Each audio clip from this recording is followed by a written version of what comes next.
Evening, everyone. Thank you so much for joining us. My name is Tafara Tucker, and I'm a second-year mechanical engineering student at Heriot-Watt University.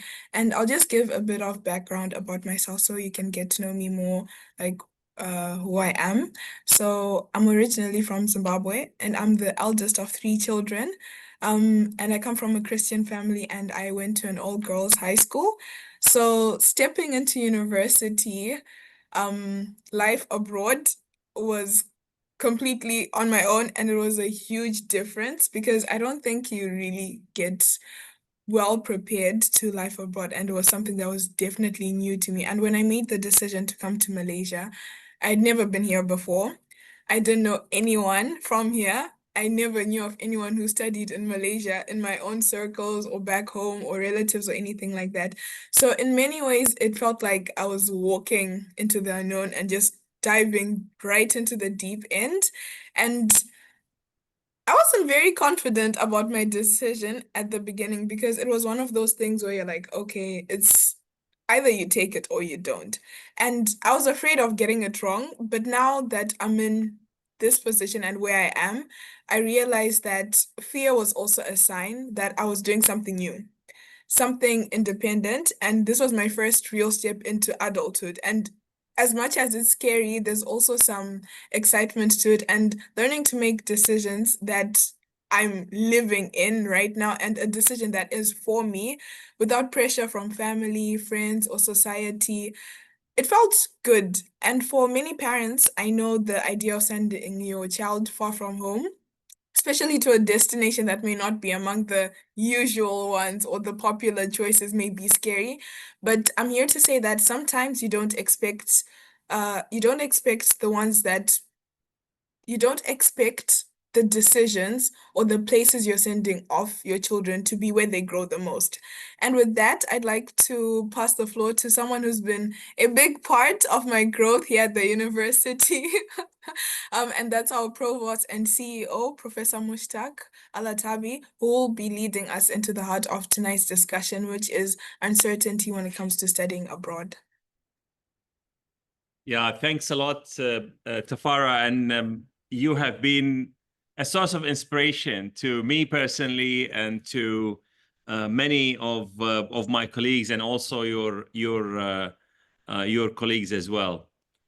The reason why we wanted to start this conversation and we share is a number of parents and students came to us and say what's happening in the world is impacting their choices. You know, people wanted to study abroad, and it's a very, very good goal, and it's a dream and a right for many, because it's not only about acquisition of knowledge, but it's about that growth. It's about maturing into independence. And the challenge that many families are facing is that there is a lot of uncertainty in the world. There's geopolitical uncertainty, there are financial uncertainties, and there are other forms of uncertainty that is affecting all of us, including things related to futures, careers, and so on. So we thought of this idea of having a bit of a discussion and probably answering some questions later about what should we do so that we keep that hope, that dream of studying abroad alive. And that's the reason why we came up with this webinar. Yes, and I think the best way to start it off is coming from the perspective as you as a father, because I don't think the participants know, but you're a father of three, and you have one who completed university already, one who just started, and one who's not anywhere close to starting university. And I think my first question to you would be, as a father who has sons that have both completed uni and also just entered uni, how did it feel when you first had to let go and send your children off to uni? So that was a very, very, very interesting question, Tafara. And my first son, who started his degree at Heriot-Watt University, Malaysia, decided to go and spend the last 2 years in Edinburgh. And that was the COVID time.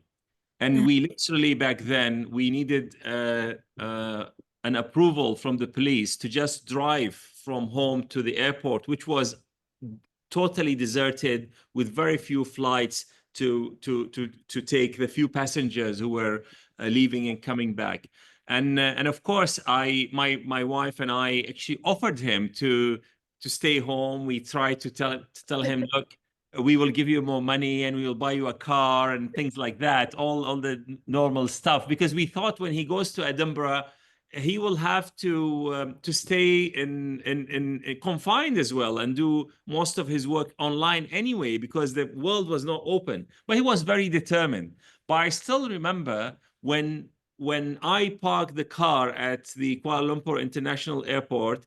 Sorry, I stopped at the departure hall, and my wife and him went down, and I went to park my car, and then later I joined them.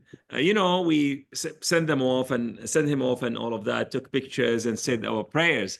And when on the way back, my wife told me when they both of them stepped into the departure hall, that door, he told her, Mother, what have I done to myself? I think it just dawned on him that he's actually really going, and it was, in the total unknown.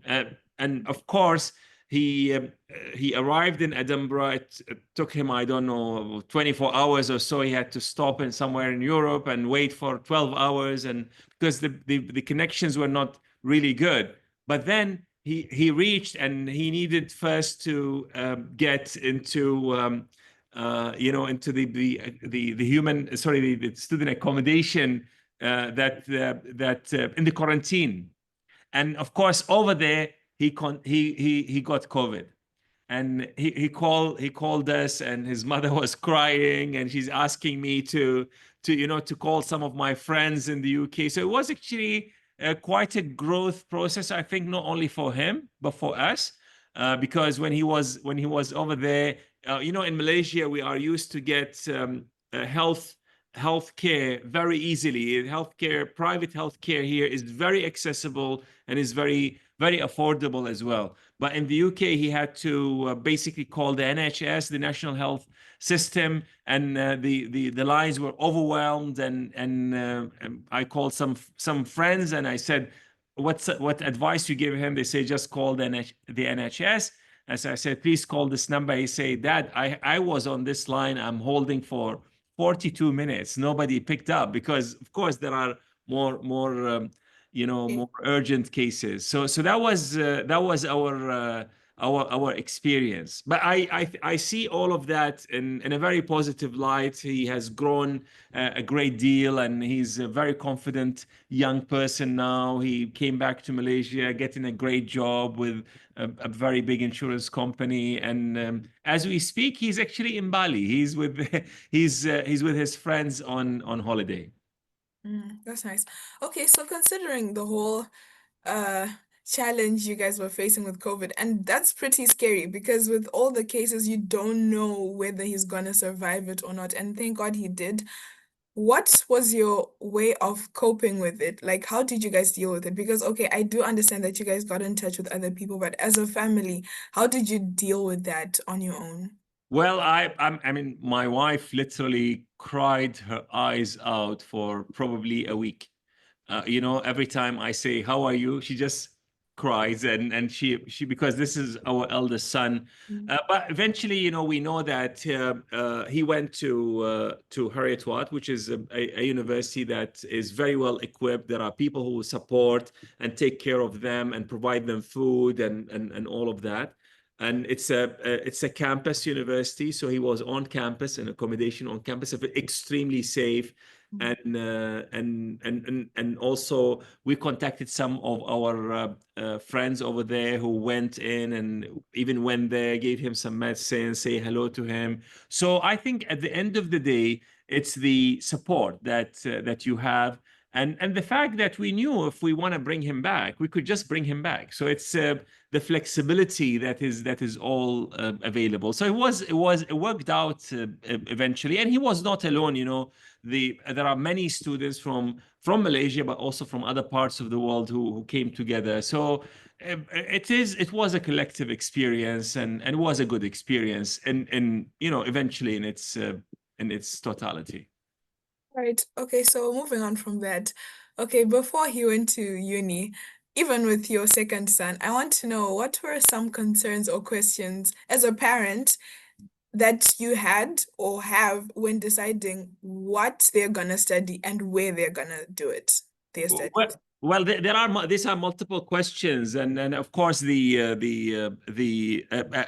parents, when we think of how do we support our children, we need to think of how flexible the pathway is. So to us, it was very important to know that he can go to spend some time in the UK, but should the situation becomes worse, he can always come back. Now, so flexibility, if I were to reframe your questions not only about my experience but also about the advice that I would give to others, is first, how can you how can you choose a destination or a pathway that gives you the flexibility. And particularly now with the challenges that are happening in the world, someone may want to study overseas, maybe want to study in a certain destination like the United States or the United Kingdom or Australia or New Zealand or Germany or whatever. I think we need to be flexible, and we see what is the direction or the pathway that will get us into having this experience, but at the same time will enable us to to change course in case things are different, because things happen. COVID happens. Sometimes financial challenges happens for the families, and without having the potential, for example, for us, he could go to the UK, but he can always come back to Malaysia and complete the same degree and get exactly the same degree. So that was a very important consideration. The other consideration was the ability of the program of his choice to enhance his career options. So, for example, as a Malaysian student, my son he has a Malaysian citizenship. When he went to the UK, he was able to get a post-study visa, and so he took that option, and he looked for jobs there, and he worked for a while in the UK. So the ability choosing a destination that enhances the career and the employability potential of the students, I feel is very, very important. I think choosing a community or an environment that is supportive. This could be through the fact that teaching and learning is happening in a certain supportive way, having maybe smaller classes. I think these are the options that people should, in my view, consider. And currently, I think thinking of what's the multiple options that people could have, where you could go to, for example, come to Malaysia and get Australian education, or British education, or other form of education. And I think having that flexibility, I think, is such an important thing that it would be very helpful to keep it alive as much as possible. Okay, so I now want to link this discussion to you being the provost. So how do you think your role as a father has influenced the way you lead the university, filled with students who are going through all these uncertainties? How do you think that shaped the way you take control of things? Oh, well, I wouldn't use the word control, but I think maybe I would use the word empathy. Personally, when I speak to parents and students, and they come on the first day of them joining the orientation day, joining the university, I usually thank the parents really deeply for two things. I say first, thank you very much for trusting us with your sons and daughters. I mean, our children are the most precious thing for us in this entire world. And for you to choose University A over University B, I'm feeling personally deeply honored, and I feel a sense of deep responsibility. The other thing I tell them, thank you for trusting us with a lot of money. I mean, people work very hard to pay the tuition fees for their children. So I think these are the things that I feel, because as a father, I do have to pay for my children's education, and education is not cheap at all. And we send our children to schools and universities based on faith in these institutions, that they will be taking care of our sons and daughters, and putting the interests of the students at the center, really prioritizing their safety, their interests. So I think these are the things that I feel, and it has shaped the way I do, everything almost, because it's a sense of responsibility and a sense of honor. Okay, I see. I see. That's interesting. I might also just like to let the participants know that if you may have any questions throughout our discussion, you can just type them in the Q&A box, and then we'll address them at the end of our interview, and then we'll just take a look at that. So I now want to Before ask. this, actually, Tafara, can I ask you a question? I mean, you've been asking me non-stop questions since the beginning, right? All right. So you mentioned in the beginning that you've never been to Malaysia, never knew anyone who studied in Malaysia, and suddenly there you are in Malaysia. Can you tell me, how did the experience happen to you, and how did your parents support you into that, and also how has it been so far? Okay, I'm just checking something, and I'm seeing that my mom's actually here listening, so she's probably gonna, okay, let's hear what you have to say, huh? So I think the whole thing, I finished my A levels in 2022. So initially, and as high school students, all of you, oh, we're gonna go to the UK or USA or Australia and all of that. None of my friends had ever like talked about Malaysia and all of that, and I myself hadn't even considered it. And some things you just overlook it when you're just used to hearing a certain destination, certain universities. That's all that you think about in your head. And being open-minded in the sense that you end up looking at other universities or destinations, it's not something that just comes at the top of your head. Something needs to like provoke that idea. And I think it was now at a point where usually, well, I only knew university started in September. So A levels finished December, and now I have a whole 9 months to figure out where I want to go. And from my country, there's also the visa process, application, and all of that. So you need to keep a lot of things in mind. And luckily, my parents aren't the type to force me into, oh, you need to be a doctor, or oh, you need to be a lawyer, or oh, you need to do engineering. They just say, you know what, if you're passionate about something, just go for it. We'll support you as best as we can, and we can advise you whether it is the best. We think it's the best decision for you or not, but at the end of the day, if you want to do it, go ahead. We'll support you 100%, and I'm very grateful for that. So I always knew I wanted to do engineering. So that was there was no questions or doubts about that. I always knew I was gonna do engineering one way or another. What engineering I was gonna do, I had no idea. I was like, I just know I like making stuff. So my options of making stuff, which engineering makes what, that's where I had to make a decision.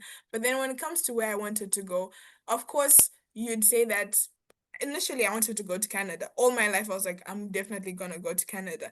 Until you're at the position where the visa process takes forever. And if you just are late by a month or something like that, it won't be as easy. You either have to be deferred to the next year and things like that. So I was like, I'm not gonna spend another year at home and wait till next year, September again. So what other options do I have? And I was now looking with my mom and looking at other study destinations. And then my friend once was like to me, hey, why don't you also look at Malaysia? And when she said that thing, sometimes you can be like, is this person making fun of me or what? Like, why are they saying this? And I was like, you know what? I might as well look into it because at the end of the day, I need to make a decision. I cannot waste, okay, not waste, but I cannot spend another year at home till September to go to another place. And I even had offers to go to the UK and all of that.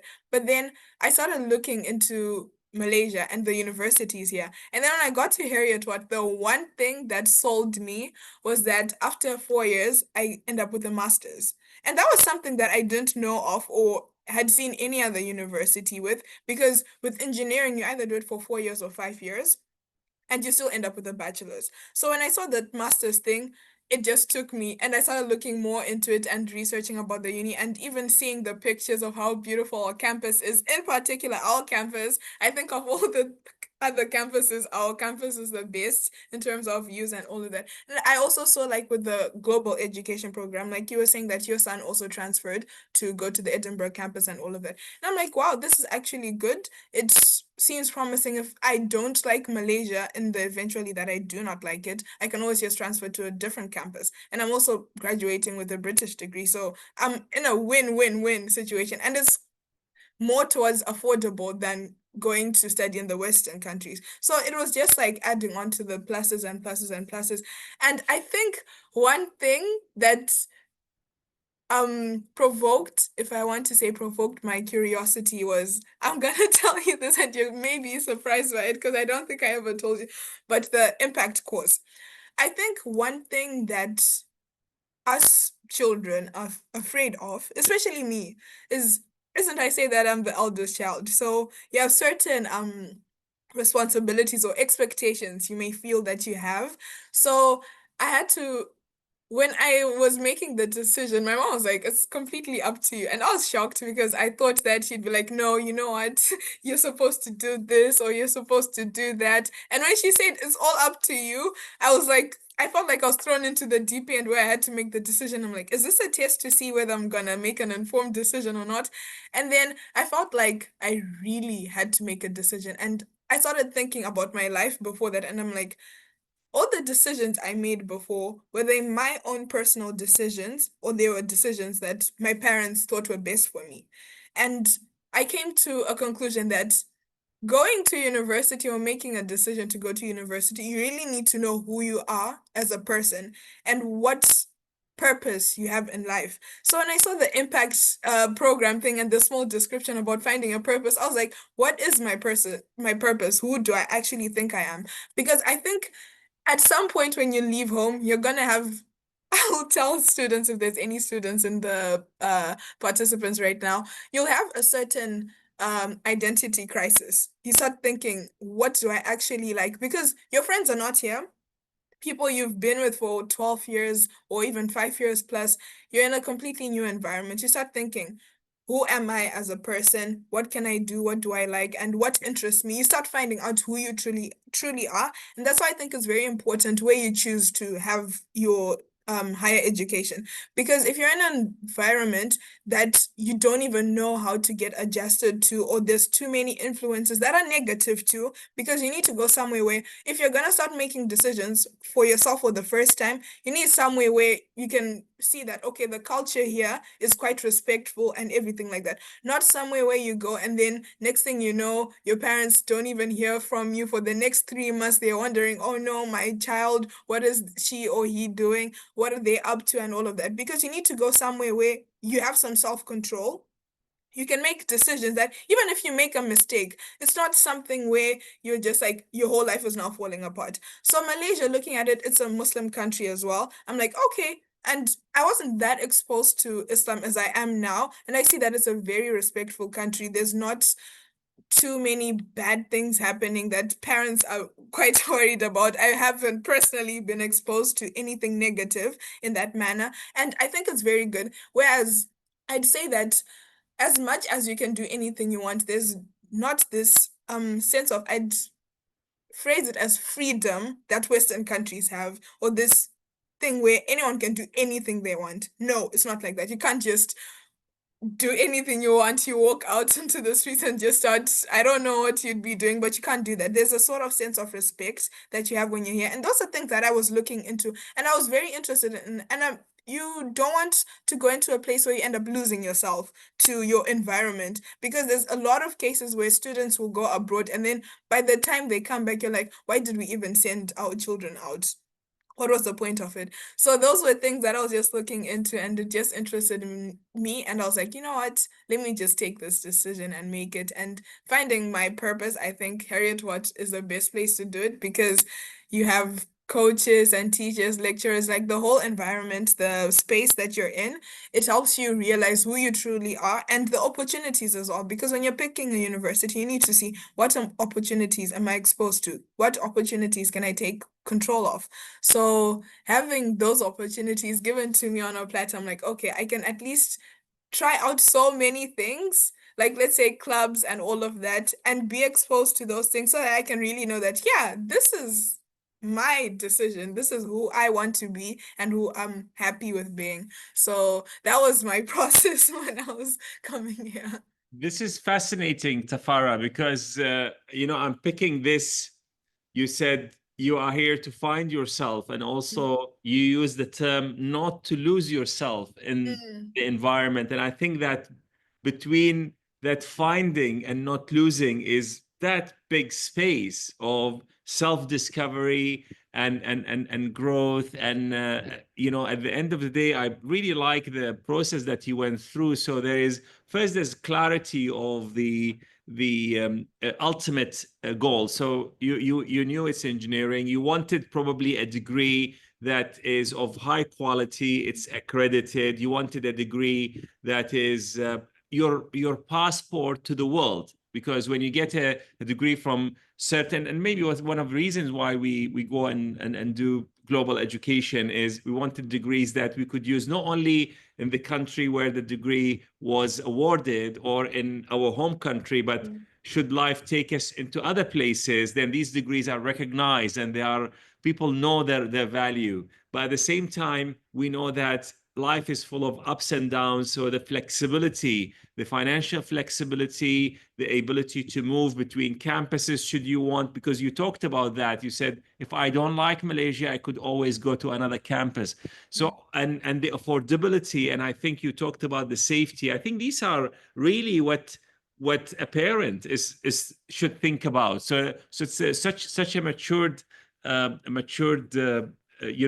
point of view and thought process. And I was actually very pleased to know that your mother is here. I wanted to thank her personally for for enabling you and empowering you and allowing you to choose our university, because I myself have been the recipient of your positive energy, your confidence. You and other students like yourself, you add so much richness to our community, and we are who we are because of our staff and our students. University is not a building. It's just mm. a community of people. That is who we are at the end of the day. And I think the people make our community. Mm. Yes. Okay, so you heard me talking about the purpose thing and the impact thing. So I didn't get into it because I wanted you to explain it more because I'm pretty sure I'm the only person or like there's maybe a couple of other people who know what this impact thing or term that I'm using is. So I'd like you to like maybe explain it a bit more so because I think it's very unique to our university because I don't think there's any other community out there that pushes this as much as our university does. So I think I'd like you to explain a bit further so that people can understand this whole purpose education thing. Of course, Tafara, thank you very much for the opportunity. I'll try to keep it Sure. short so that we focus on the studying abroad bit, but it's a good opportunity for us to talk about that. You see, as an educator personally, I've noticed that over the past maybe 10, 15 years, young people who complete their high school, who do very well in high school, they do all the necessary courses. They study math and physics and chemistry, and they really do well as advised by their parents. When they reach the time for them to choose the university program to progress into, often they are not sure what to do. Of course, there are many reasons for that. The world is changing, the options are endless, but people do not know what to do next. And often they fall into either their parents suggest to them to do engineering or accounting or whatever professional degree, or they do it because their friends are going in a certain direction, which is all right, but probably not the best way of dealing with such an important life decision. So, looking at all of that at Heriot-Watt University, we decided that we develop what we call purpose-driven education. And purpose-driven education is an approach to education where we help our students literally in the first 4 weeks of their study to work with what we call impact coaches. So every student will have his or her own impact coach. And then the impact coach, who's a member of staff, will help them articulate who they are, their superpower, what is their purpose, and also what actions they are going to take to mobilize that purpose into a positive impact on the world. And often that this thing we call an impact statement, and articulating that impact statement often gets through the deeper to the students, and they realize why they want to or should do engineering or accounting or psychology or actuarial science or whatever. So the idea is to start with purpose, to start with the reason why you are on this earth, and then to use your academic journey for you as a student to mobilize that purpose into a positive impact on the world. And of course, people who are sure of their purpose, they'll be first self-motivated. Secondly, they'll be resilient because there will be challenges and difficulties. But when you know why, like for example, in your case, Tafara, if you know why you came to Malaysia, why you are doing engineering, then the likelihood that you will pick yourself up and say, you know what, let me toughen up and let me move on, because you know why you do it. You are not just doing it because someone told you to do it. If it's an externally imposed or motivated decision, then the likelihood when you have a challenge you are going to give up is very high. But if this is something that is driven from within, it's going to be very different. And that's the bit that Heriot-Watt particularly pride itself on. Each and every member of our staff and students, they have an impact statement, they have articulated their purpose, they speak from purpose, they lead from purpose, they study from purpose, which is very, very unique, as you've mentioned. Of course, now with artificial intelligence and with the likelihood that many of the jobs or parts of the jobs will be automated, then people who know their purpose, they know their self-worth, they are able to use AI as a tool to extend themselves rather than something to replace them and then make them irrelevant in this world. So that's how we do a purpose-driven education. Yes. Why I wanted you to talk about this is because so many people, or quite a number of people, have asked me, Tafara, I'm scared. Basically, they're scared of going abroad because they don't know if they're gonna fit in or they're gonna get accepted into wherever they're going, because it's not the same. Going out of Africa to a different continent in its own there's gonna be a huge culture shock. So I feel like knowing your purpose and knowing who you truly are as a person and what you want in life will help you make that decision. And that's why I wanted this discussion. And I also want to ask you, do you think that going to a less popular study destination can help you find purpose as a person? Because some people may say, oh, but then I want to go somewhere where I can fully explore myself and find out who I truly am and all of that. So would you say going to a less thought of or less popular study destination can help you find who you are as a person and your purpose? Does I it think change anything?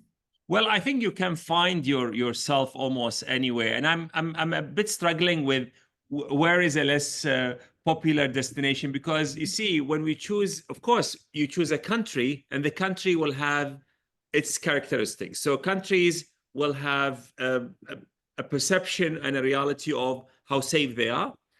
Countries will have a reality of how connected they are. You know, there are countries like literally you could fly from and in and get around very easily. They are how affordable they are. These are all characteristics of a country. Now, within the country, of course, there will be different education systems. If I pick Malaysia, Malaysia has so many universities, have private universities, public universities, have British universities, has Australian universities. So there is quite a bit. Then actually selecting the right university for you is absolutely essential. And because when you select a university, you select a community. And if I speak about our community, Tafara, you and I met at an event, which was in the university. We had an event where we were giving awards, and you were telling me about the National Day of Zimbabwe, and then we started talking about doing things together and so on. And I'm feeling, because we as a community, and you talked about when people have that fear of uncertainty or anxiety for going somewhere else. I think we are moving from one community, which is our home, a very familiar place, to another community that is less familiar. So when we trust, and I think I want to stress this word, trust the new community, then we will be able to, your mother will trust that you're safe and be taken care of, and things like that. So choose a university where it is a community. I personally, as the provost, work with my students, not only Tafara, but other students as well. And Tafara, probably you would remember a couple of days ago, we had a call with the principal of the school where you come from. Yes. And I actually just wanted to talk to her and thank her. And she was just such an amazing leader. And she told me about this trust. She said, we want to recommend destinations of study and universities to our girls, because you came from an all-girls school, but we want a place that we trust. I think at the end of the day, after the affordability and the quality and all of that, which are the essentials, it's a matter of trust. And I think we all want a place where we can trust and feel trusted within, so that we could belong to this new community, which will become our network. Because you see, at the end of the day, one of the things that you'll benefit when you move from your country to another country, you are widening your network hugely, and then you are building a bigger network. And we understand these professional relationships and networks that we are building are so important. So one thing that probably people need to consider when choosing a university is to realize that this class that you are studying with and this group of students you are progressing with, this will be your professional network forever. These people will graduate, and if a university attracts students who are ambitious, who are purpose-driven, who have values, and they have the potential of being the leaders of the future, who will set the standards, then that is the cohort that you'll grow up with. And imagine yourself in 10, 20, 30 years from today, and imagine the people around you, the alumni of your university, where they are, because these are the people that they will help you get a job. You can reach out to them if you need support, if you need help, if you need contacts. So I think these are all very important things, and they are essential parts of education besides the academic excellence. And I totally agree with you because these are certain things that we don't put into consideration because it goes back when parents are worried about their children and all of that. It goes back to trust. Do I trust that my child is in a safe environment? Do I trust that my child themselves will be taking care of themselves properly? Because I can tell you a funny story where I once had a housemate who didn't even know how to make a bed.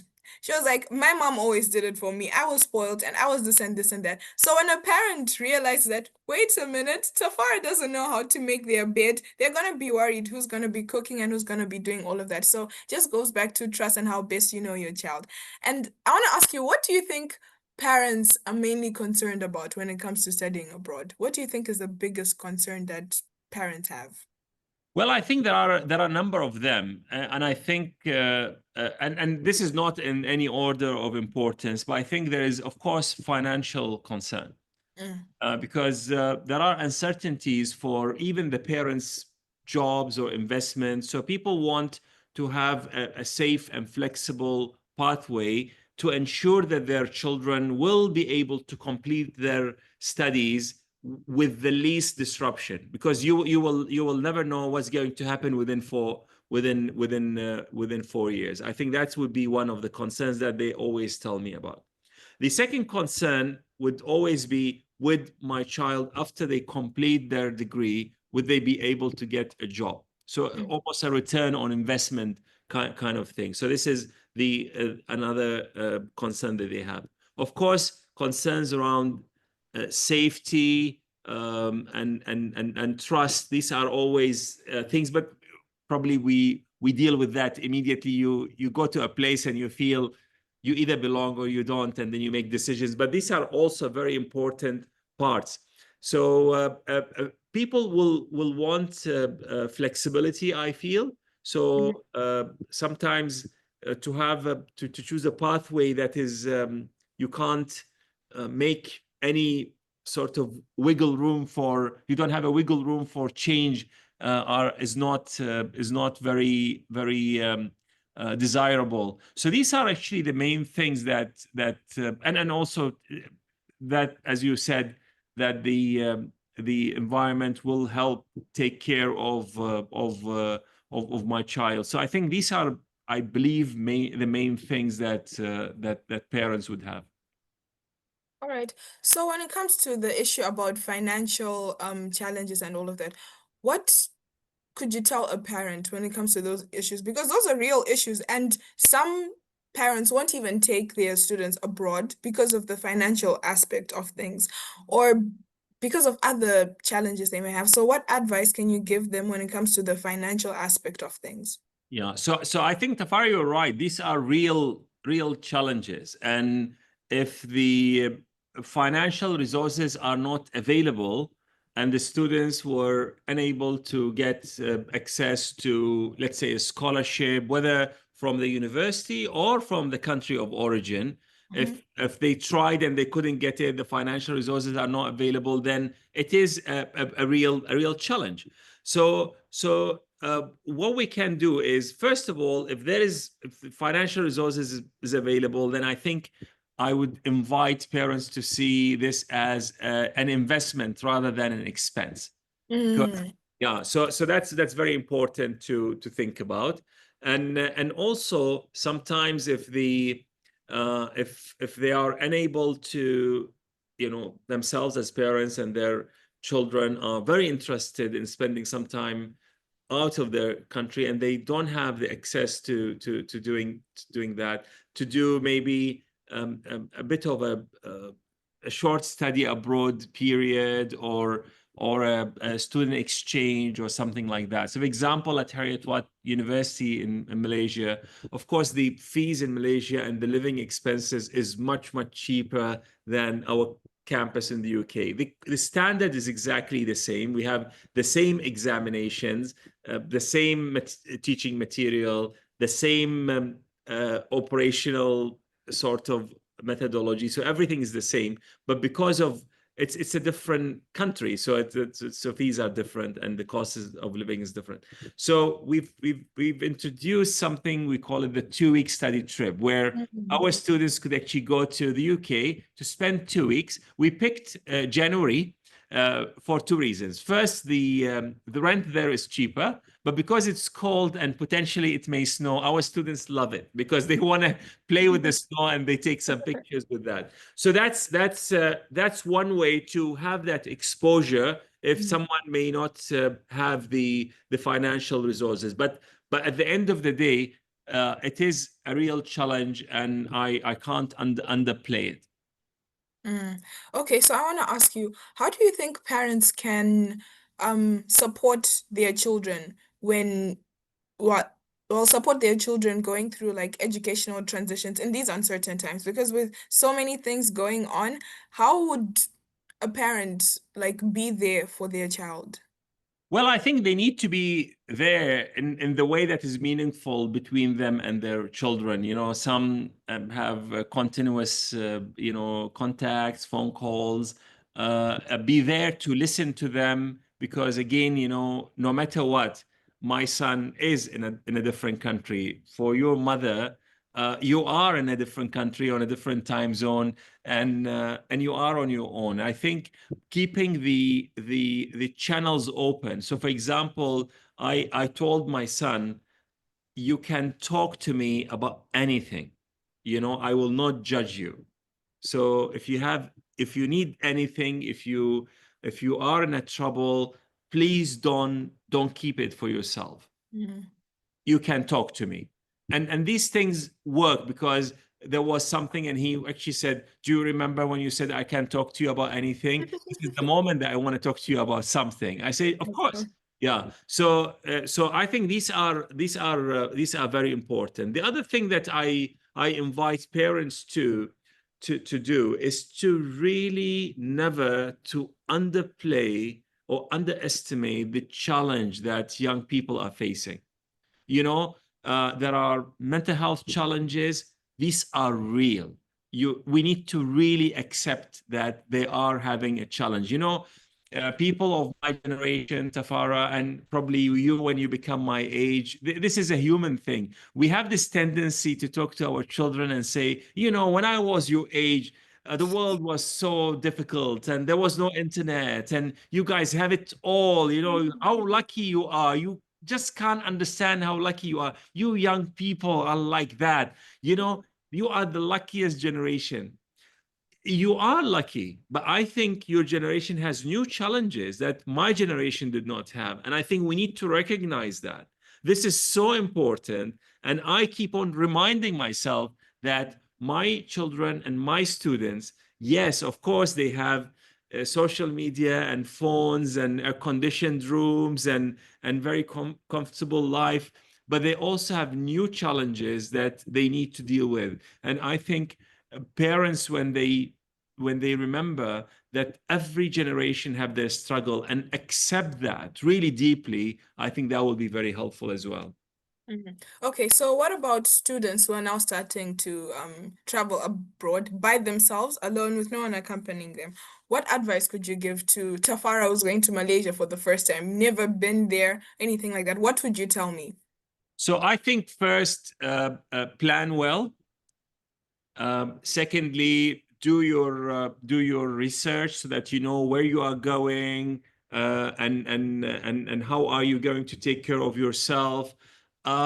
When it comes to your safety and doing things in that way, don't take shortcuts. So, for example, university will advise the students where to stay, where to eat, how to get a phone number, how to get a bank account. This advice is given for a reason. Of course, there will be another way maybe to do some of these things cheaper, quicker, or through some other agents. While I understand that there is a small saving there, I think it pays to take the advice of the university that you are going to. Now, the moment you are in, and the moment you've settled down and now you know where you are, you've gotten your bearings on things, then please explore.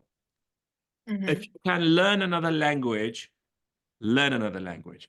I know in Malaysia, for example, English is spoken by everybody, which is great. But at the same time, if you can speak Malay, learn some Mhm. Chinese, learn some other language that is spoken in Malaysia, please do it.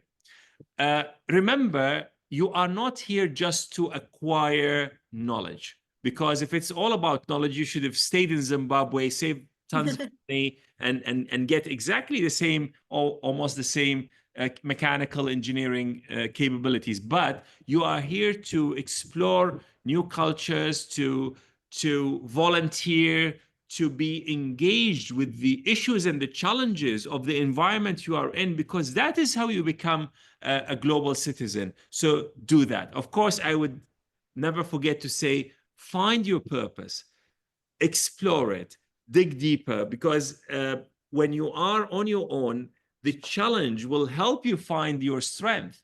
You know, Mhm. and the challenge, I don't necessarily mean something that is negative. Sometimes the challenge is now you have to run your own laundry. You have to pay your own bills. You have to make sure that you know you've taken care of the other things that you need to do. You've applied for a driver's license. You've gotten your visa. You take care of your passport and keep it well. Make sure that you've opened a bank account and manage your money very well. This is very important. Manage your money very, very well, because no matter how much your parents will send you without having a budget, and being able to know how much I'll be spending on food and transportation, entertainment. And again, the university will support you with that.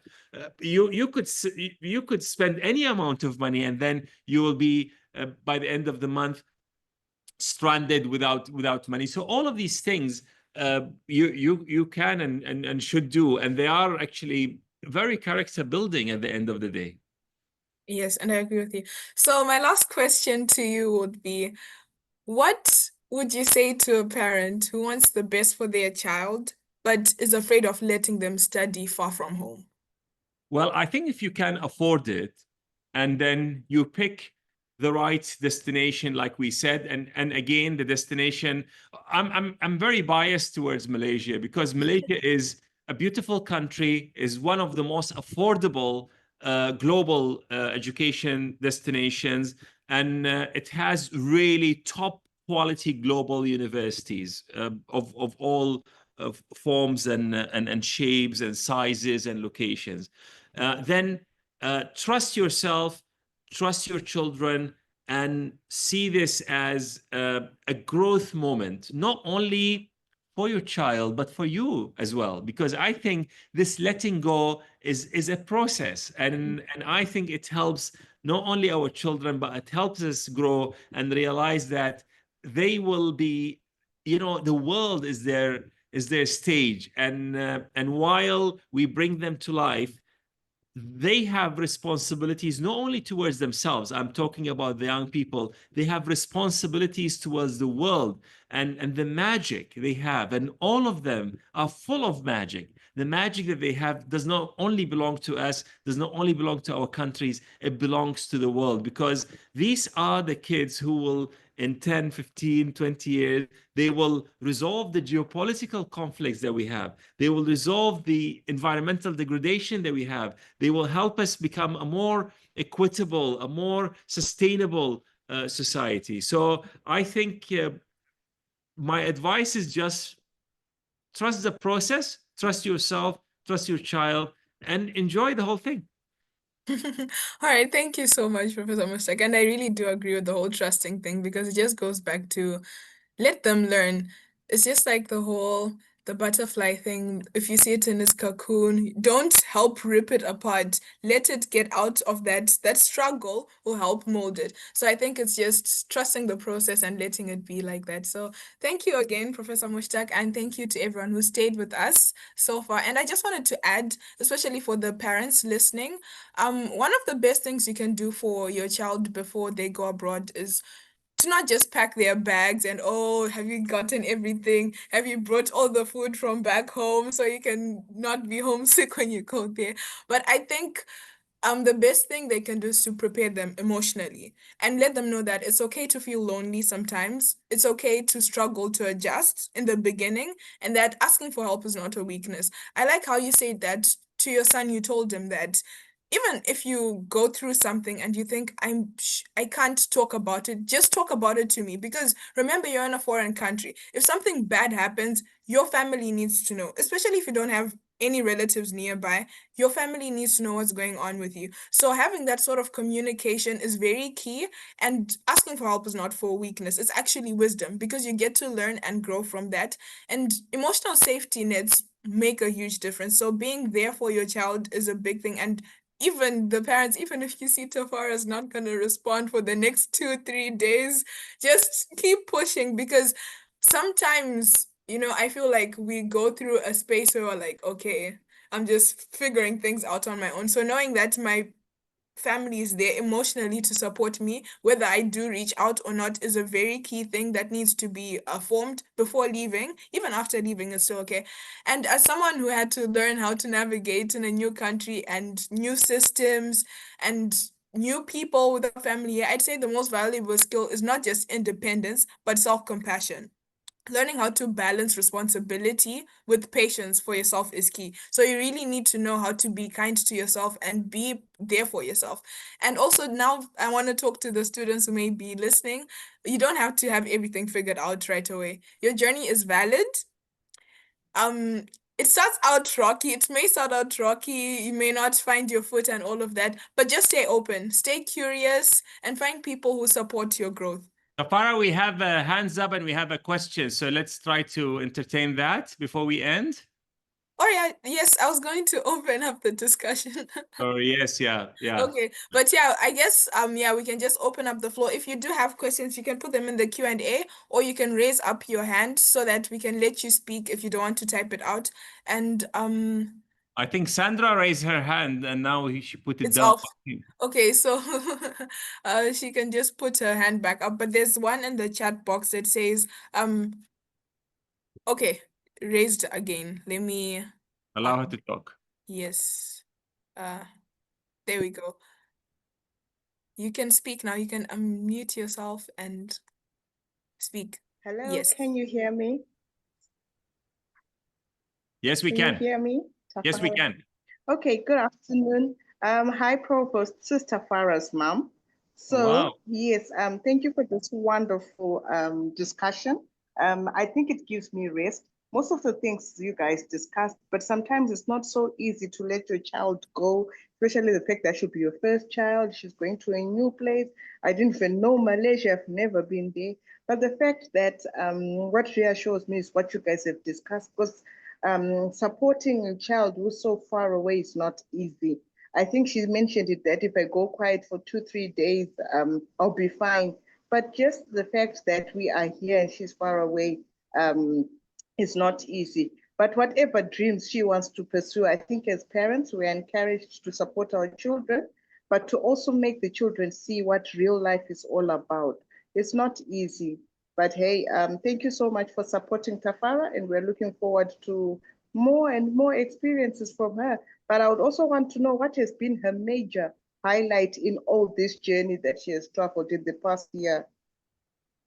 Yeah, I'll leave it to her to talk about the major highlight, but I just wanted to reassure you that we are very happy to see the growth of Tafara as a partnership between you, us, and Tafara. This is, in my university, we don't, it's not a very big university. You have only 2,000 students, and we have a very nice and big campus, and people know each other. The academic staff know the names of their students, and the students come across and talk to the academic staff and other staff as well. So it's an amazing partnership. We'll continue on it, and I'll leave it to Tafara to talk about her highlights.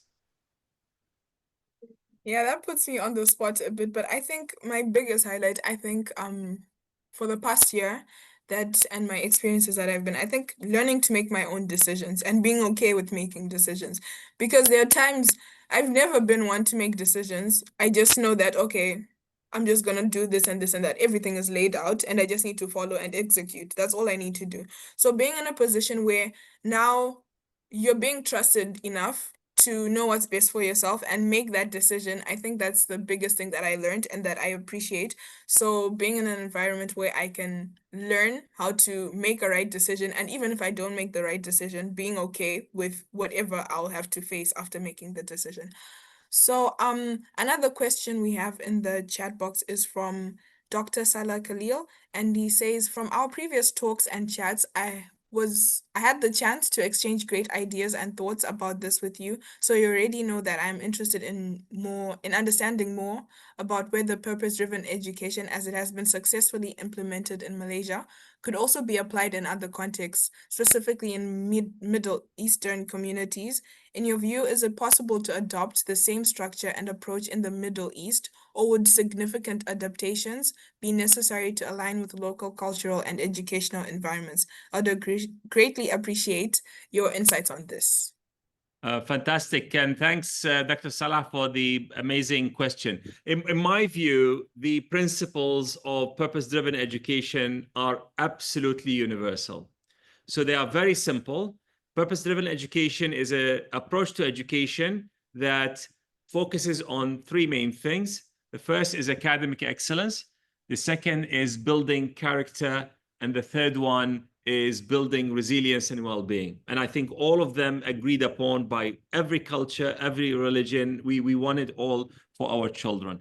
Then by putting purpose at the center of all of that, then our students will be able to first be very successful, but also they will be impactful. So the success that they achieve will be success that will make the world a better place. And the combination of both success and impact will make them flourish, because people who might be successful just because they define success as maybe having more fame, more money, but without having a positive impact on the world, usually they will not be flourishing for long. We as human beings, we need to feel and know that our presence is actually creating good in the world. This is the best situation. And of course, if this is combined with us achieving our goals and succeeding, and our goals could be to be rich or famous or whatever, that's fine, as long as they are also having a positive impact. So we are using our wealth, our fame, our influence to do things that are good, then that combination will make us flourish. And I have no doubt that not only Middle Eastern communities can and should adopt purpose-driven education. I have no doubt, I'm confident that this is the only way ahead, because knowledge and skills alone will not be sufficient to guarantee our relevance in the future, will never guarantee that a graduate will get a job. They will never guarantee that we'll be successful. So I think that is, I'm actually very convinced that it is very applicable. All right, thank you so much. I hope that does answer your question. If anyone else still has a question, you can just raise up your hand, and then we just allow you permission to talk, and you can direct it to either Professor Mushtaq or me. Whoever would best suit a response will respond. So just, if you have a question, you can just raise up your hand or type it in the chat box as well. Okay, we have one in the, oh, it's Dr. Salah is say thank you. You're most welcome. Thank you very much. All right. Okay, if there are no other questions, Professor Mushtaq, do you have any parting words you may have or you want to impart on us before we end the forum? Well, I just wanted to say this will be recorded, and you may be seeing this not live in the future. And if that happens and you have any question for us, not only about Heriot-Watt University, but in general, both Tafara and I are very passionate about helping young students to really find this most suitable pathway for them. And I am also personally excited and passionate about helping parents make the right decision for their children. So if you would like to reach out, please email us or reach out over social media or LinkedIn or whatever pathway or platform you feel comfortable with, and we'll try our level best to do it. We, you know, as educators, as parents, as human beings, we see that our role is to maybe say a word or answer a question at a moment where this could actually make a huge difference in the life of a young individual, and that could lead them north or south or right or left. And I think we take this very seriously, and I just want to thank people who have been with us on this journey and joined this forum over the past hour or so. We truly appreciate that, and we wish you and your families and your children all the best.